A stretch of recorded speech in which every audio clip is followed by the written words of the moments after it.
vamos começar a estudar uma parte da mecânica que é de fundamental importância. É o que nós chamamos de dinâmica, que é a parte da mecânica que estuda o movimento levando em consideração as causas e os efeitos.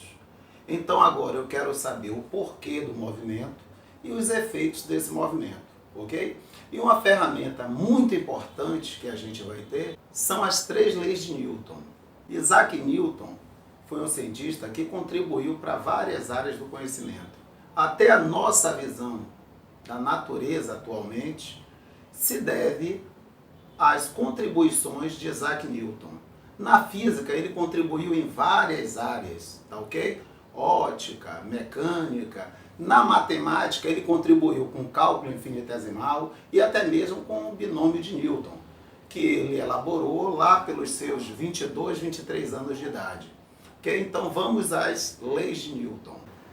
Então, vamos começar pela primeira lei de Newton. A primeira lei de Newton basicamente diz o seguinte: todo corpo tende a permanecer em repouso ou em movimento retilíneo uniforme, a menos que uma força externa atue sobre ele. De início parece óbvio essa lei de Newton. Por quê? Alguém poderia questionar. Claro, Marivaldo, se um corpo está parado, a tendência dele é continuar parado. Beleza. Mas a grande revolução proposta por Newton é justamente o seguinte: mas se o corpo estiver em movimento, a tendência dele é continuar em movimento. Anterior a Newton, as ideias lá do filósofo Aristóteles levavam a gente a crer que se um corpo estava em movimento, tinha que ter algum agente ali atuando sobre o corpo. Tinha que ter alguma força, senão ele não permaneceria com esse movimento. E Newton quebra isso. Não, os corpos têm uma tendência natural de querer permanecer em repouso ou em movimento retilíneo e uniforme. Então, vamos tentar melhorar aí essa história.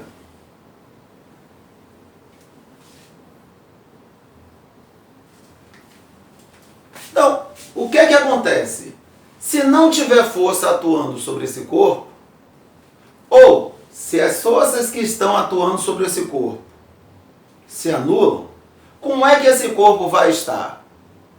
Ele não vai alterar a velocidade dele.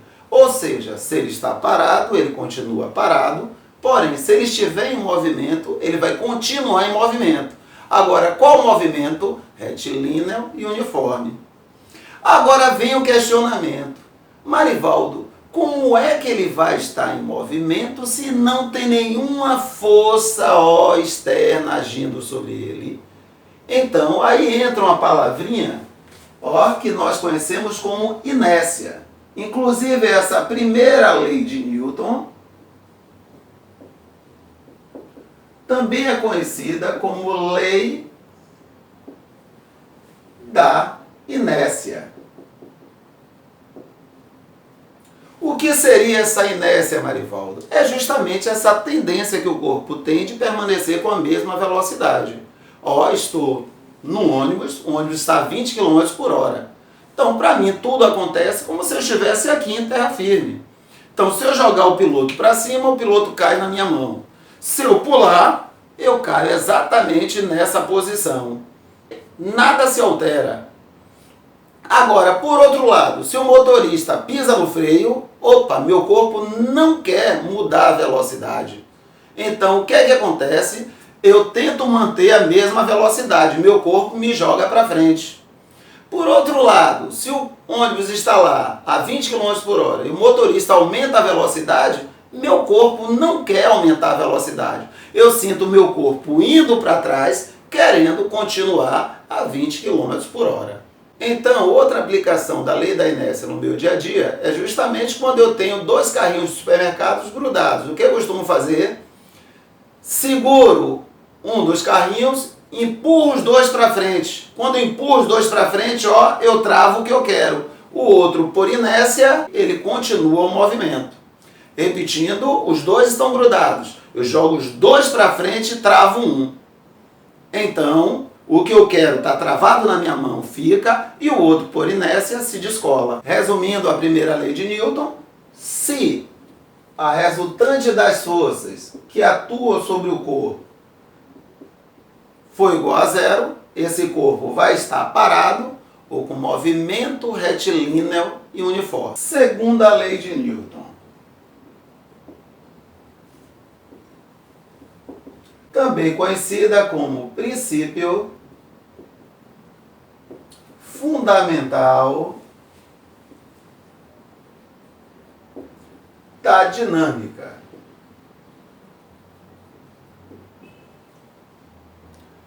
O que é que Newton deixa claro para a gente na segunda lei? A resultante das forças externas que atuam sobre o corpo é igual ao produto da massa pela aceleração desse corpo. Então, vamos explorar essa segunda lei. Então, o que é que acontece? Primeiro, Newton deixa claro para a gente. O que é que produz a aceleração? Força resultante. Como assim, Marivaldo? Me lembrei a aceleração. A aceleração é o quanto a velocidade muda com o tempo. Então, fala aí essa coisa que você falou anteriormente, de outra forma. O que é que provoca variação de velocidade? Força. Tá ok? Se eu quero variar a velocidade de um corpo, eu tenho que aplicar uma força sobre esse corpo. Inclusive, a gente pode encarar também, claro que vai muito além, mas com uma definição de força. Agora a gente já tem uma ideia, porque antes a gente tinha uma ideia muito intuitiva sobre força, né? Força pra gente é o quê? É algo que a gente impõe ao corpo quando a gente empurra ou puxa. Mas a gente já tinha essa noção intuitiva que quando a gente empurra, um dos efeitos dessa força é a mudança de velocidade. E também a gente sabe, né, da nossa experiência cotidiana, que outro efeito da força é a deformação. Eu posso aplicar uma força numa borracha, numa mola e deformar. Mas aqui estamos vendo o efeito dinâmico da força, que é o quê? Produzir mudança de velocidade. Agora, se a gente parar para analisar com cuidado essa segunda lei de Newton, olhe qual a conclusão que a gente pode chegar. Se não tiver força resultante atuando sobre o corpo, força resultante é massa vezes aceleração. Se não tem força resultante, massa o corpo tem, na verdade não existe o corpo que não tenha massa. Então, para esse produto dar zero, quem é zero? A aceleração. Olha o que a gente concluiu. Se a força resultante é zero, isso indica que a aceleração do corpo é zero. Aí, Marivaldo, isso aí é a primeira lei. Exatamente. A partir da segunda lei, eu concluí a primeira lei. Se a resultante das forças aplicadas sobre o corpo for igual a zero, o corpo ele não vai ter aceleração. O corpo não muda a velocidade dele. Então ele vai estar parado ou em movimento retilíneo e uniforme. Exatamente. Então vamos fazer um exemplo aqui que a gente utiliza a segunda lei de Newton. Determine a aceleração do corpo da figura abaixo, sabendo que F1 é igual a 3 newtons, F2 é igual a 4 newtons e M é igual a 2 kg. Então, vamos à resolução. Eu tenho aqui um corpo de massa 2 kg e sobre ele atuam duas forças perpendiculares entre si. Uma de 3 newtons e a outra de 4 newtons. Qual a aceleração adquirida por esse corpo? Então, Newton diz para a gente, na segunda lei, que a resultante das forças, ou seja, a soma das forças que atuam sobre o corpo, é igual ao produto da massa pela aceleração. Então, primeiro, resultante das forças, eu vou ter que somar essas forças. Força é uma grandeza vetorial. Então, como elas são perpendiculares entre si, como é que eu somo? F ao quadrado é igual a F1 ao quadrado mais F2 ao quadrado. Ou seja, F ao quadrado é igual a 3 ao quadrado mais 4 ao quadrado. F ao quadrado é igual a 9 mais 16. F ao quadrado é igual a 25. F é igual a mais ou menos raiz de 25. Ó, F é igual a mais ou menos 5 newtons. Mais uma vez, a unidade de força é newton, em homenagem ao grande Isaac Newton. Como eu quero o módulo da força, 5 newtons. Então agora, ó, eu tenho a força resultante, eu tenho a soma das forças, ó, que estão atuando sobre o corpo, que é igual a 5 newtons. Como eu sei a massa do corpo, agora fica fácil achar a aceleração. 2,5 metros por segundo ao quadrado. Terceira lei de Newton. Princípio da ação-reação. Na natureza, as forças só existem aos pares. Ou seja, para toda ação existe uma reação de mesmo módulo, mesma direção, porém sentidos contrários. Então, na terceira lei de Newton, o que Newton deixa claro para a gente é que na natureza você não tem uma força isoladamente. Por quê? Porque para toda ação, para toda força aplicada, vai existir uma reação de mesmo módulo, mesma direção, porém sentido contrário. E isso a gente pode visualizar em diversas situações cotidianas. Como, por exemplo, não sei se vocês já perceberam, quando vocês andam, você joga o chão para trás e aí o chão vai jogando você para frente.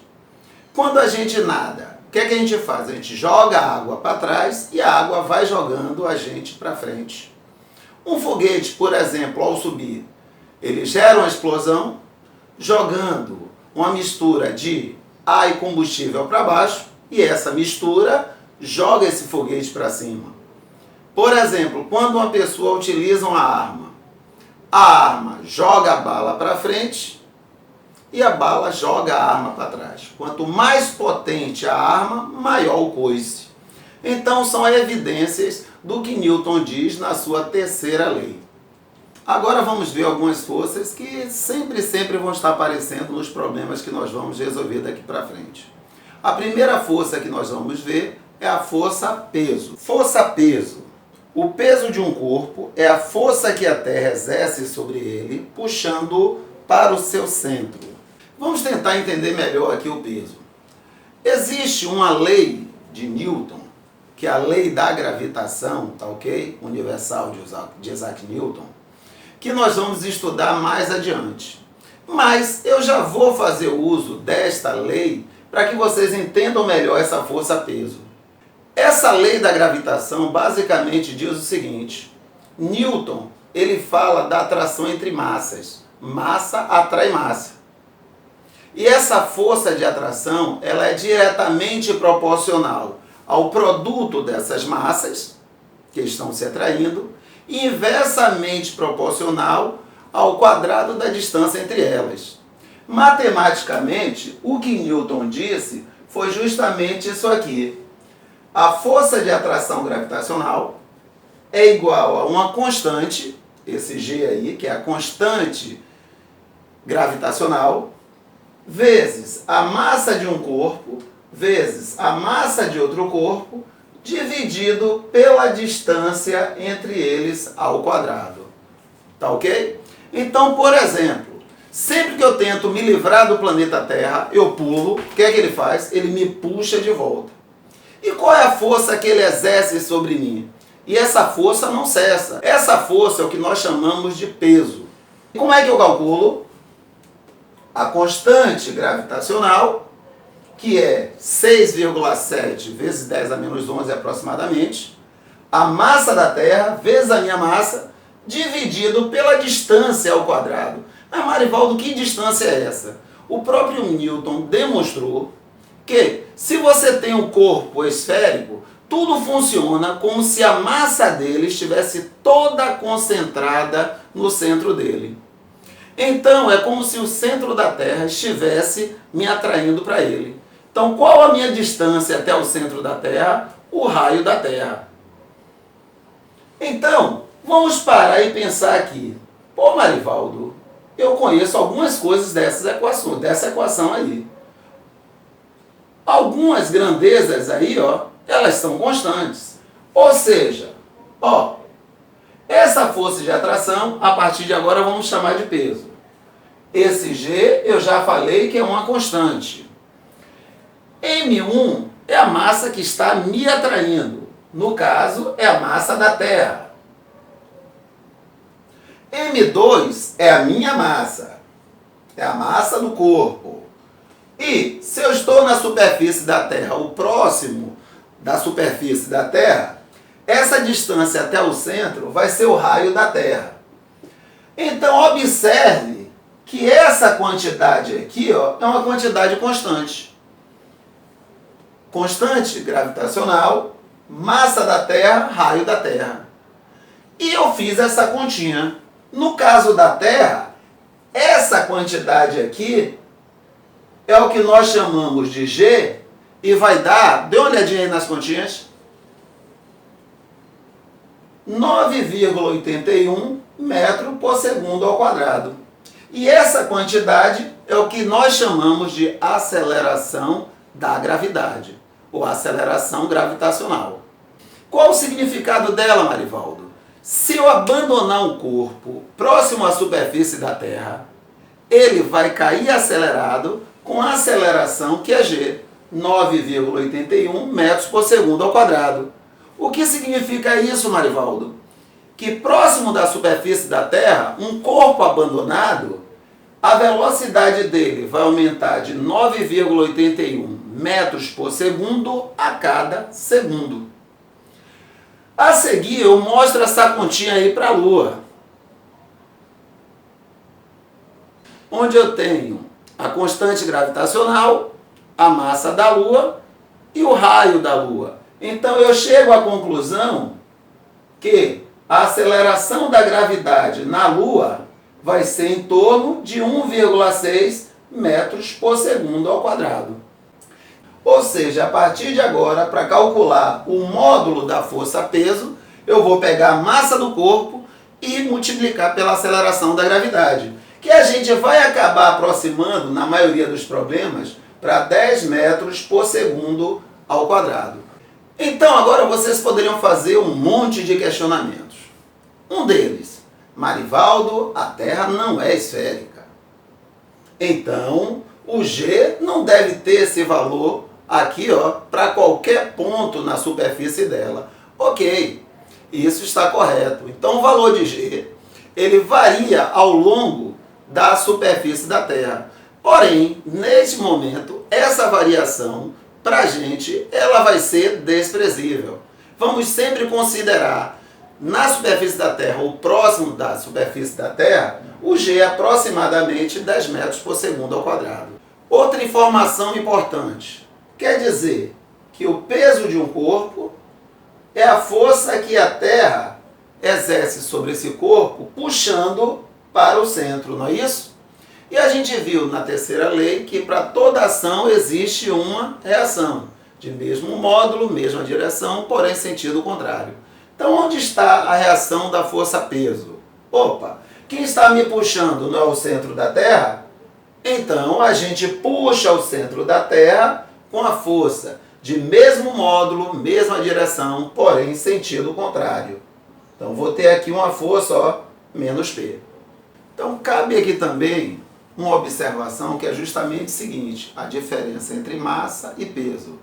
Massa está associada à quantidade de matéria, está associada também à inércia. Quanto maior a massa de um corpo, maior a inércia dele. Como é que a gente verifica a massa? Através de uma balança. Balança não mede peso, balança mede massa. Por outro lado, o peso é o que mesmo? A força que a Terra exerce sobre a gente, puxando para o centro. Ah, então, peso é uma força, é uma grandeza vetorial, tá ok? Tem um módulo, tem uma direção e tem um sentido, beleza? Sempre aponta para onde? Para o centro da Terra. E como é que eu calculo o peso? Uma vez que eu medi a massa, multiplico agora pela aceleração da gravidade e eu chego ao peso do corpo. Ah, Marivaldo, então se você for para a Lua, sua massa é a mesma. Claro, a quantidade de matéria é a mesma, a minha inércia é a mesma. Agora, por outro lado, como a gravidade da Lua é 6 vezes menor que a gravidade aqui na Terra, na superfície da Terra, então o meu peso na Lua vai ser 6 vezes menor do que meu peso aqui na Terra. A outra força que vai ser comum nos problemas que iremos resolver é a reação normal. O que é a reação normal? É a força de reação da superfície. Como assim, Marivaldo? Eu tenho um bloco sobre uma mesa. Esse bloco, ele exerce uma força sobre a mesa, ok? E o que é que essa mesa faz? Ela reage, aplicando uma força aqui, ó, no bloco. Essa reação é chamada de reação normal, porque normal é sinônimo de perpendicular. Essa força que chamamos de reação normal, ela é sempre perpendicular à superfície. Então eu não tenho dúvida como encontrar essa força. Está aqui a superfície, ó, ela é sempre perpendicular à superfície. Está aqui a superfície, ela é sempre perpendicular. A outra força também bastante comum é a tração. A magnitude da força que um segmento de uma corda exerce sobre um segmento adjacente é chamada de tensão ou tração. Então, qual a novidade aqui? Toda vez que for utilizado uma corda para aplicar uma força, eu vou indicar a força na corda, tá ok? Ou a força aplicada pela corda, eu vou chamar de tração. Esse é o nosso combinado. Agora é bom saber que, a fim de simplificar os problemas, para a gente conseguir resolver com as ferramentas que a gente tem no ensino médio, a gente sempre considera, a fim de simplificar os problemas, uma corda ideal. O que é isso, Marivaldo? Imagine que é uma corda que tem massa desprezível e ela é inextensível. Inextensível como assim, Marivaldo? Ela não é como um elástico e quando a gente aplica uma força, ela varia o comprimento. Não, nossa corda jamais vai variar o comprimento. Então vamos a outro exemplo. Determine a aceleração dos blocos para cada caso abaixo. Então vamos à resolução da letra A. Então eu tenho aqui uma força constante de 80 newtons que está aplicada aqui no bloco A, empurrando esse conjunto. Eu quero saber a aceleração desse conjunto. Então vamos nessa. Qual é o método que eu aconselho que vocês utilizem? Analisar cada bloco. Fazer um diagrama de força, que também é conhecido como diagrama de corpos isolados, analisando cada um dos blocos. E aí, a partir dessa análise, você chega à equação que vai levar você até a aceleração dos corpos. Como assim? Vamos fazer isso aí. Ó, vamos analisar o bloco A. Quais são as forças que atuam sobre ele? Ó, ele está empurrando o chão para baixo, então o chão empurra o bloco A para cima. Normal. Peso. Tem a força aqui, ó, de 80 newtons que a gente está aplicando. O bloco A está empurrando o bloco B. Então o bloco B vai reagir empurrando o bloco A. Então eu vou ter a força que B aplica em A.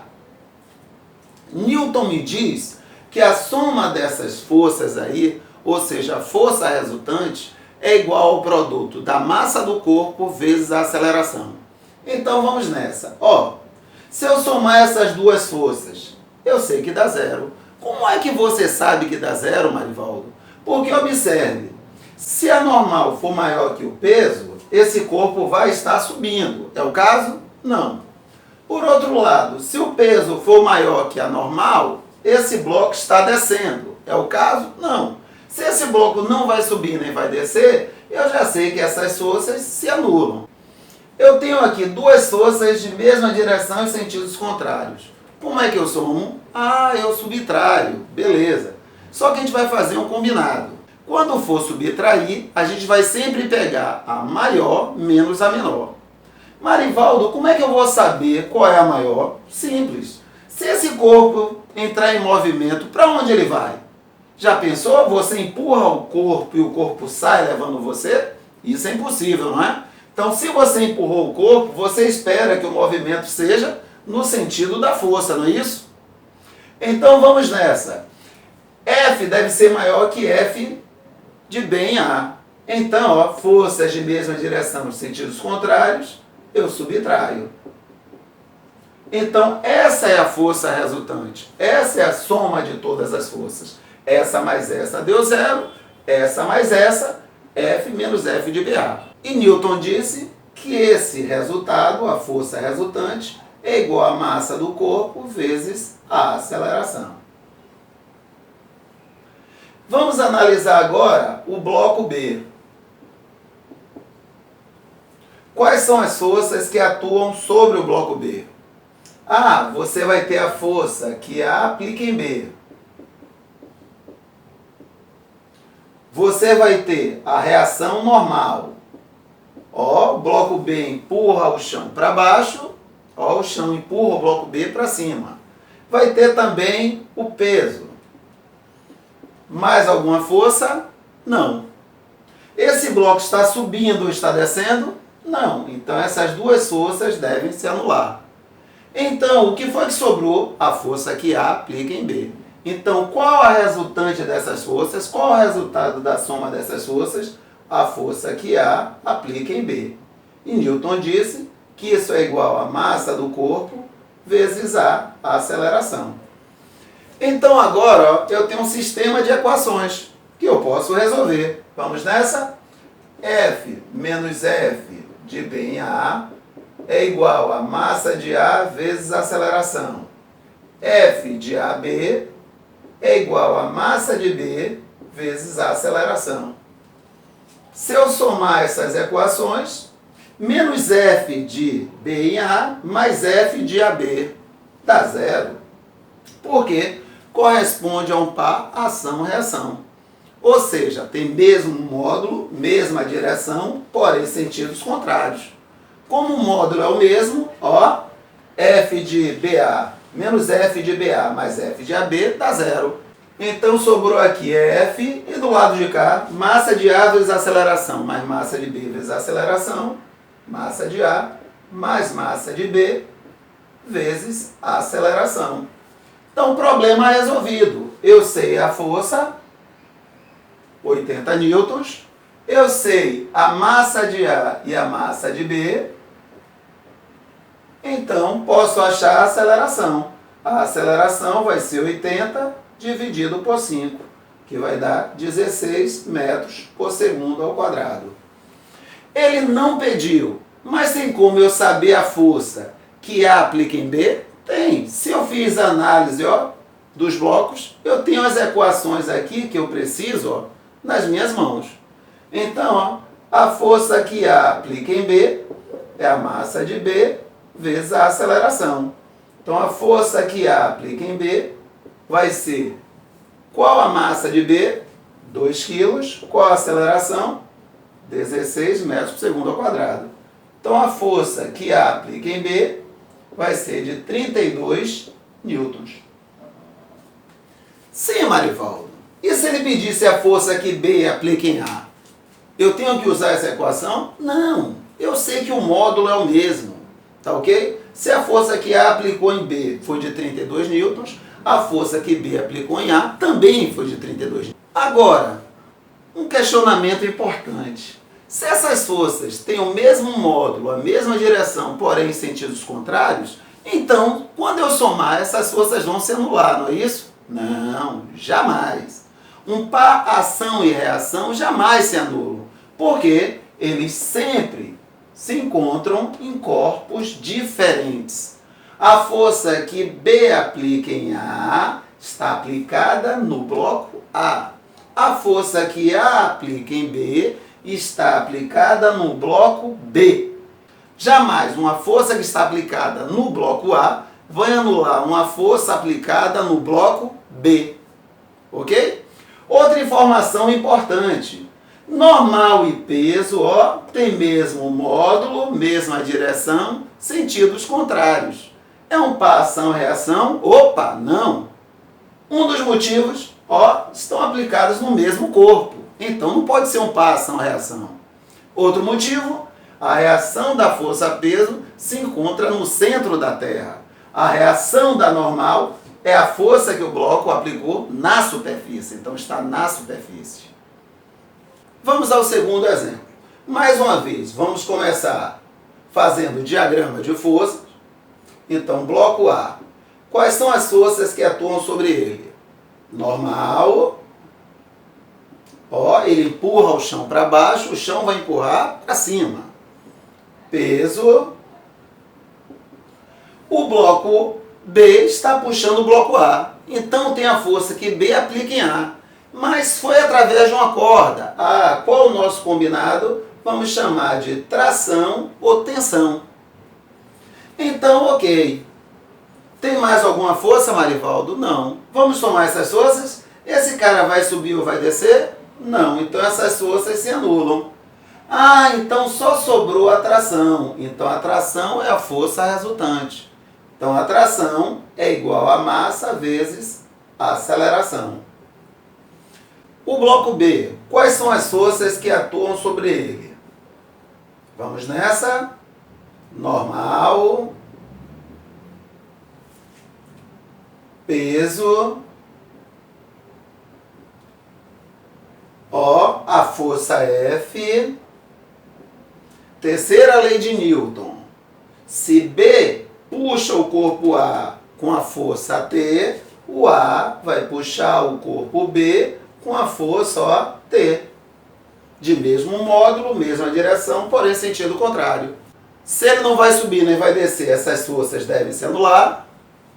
Forças de mesma direção em sentidos contrários. Como é que eu somo? Ah, eu subtraio. Quem deve ser a maior nesse caso? Se esse corpo entrar em movimento, ele vai para onde? Para lá. Então F deve ser maior que T, não é? Então F menos T é igual a massa vezes a aceleração. Mais uma vez, lembrando o nosso combinado. Eu quero sempre trabalhar com um módulo das forças. E eu quero trabalhar também com o módulo da aceleração. E daí, Marivaldo? E daí que eu quero que esse resultado aqui sempre dê positivo.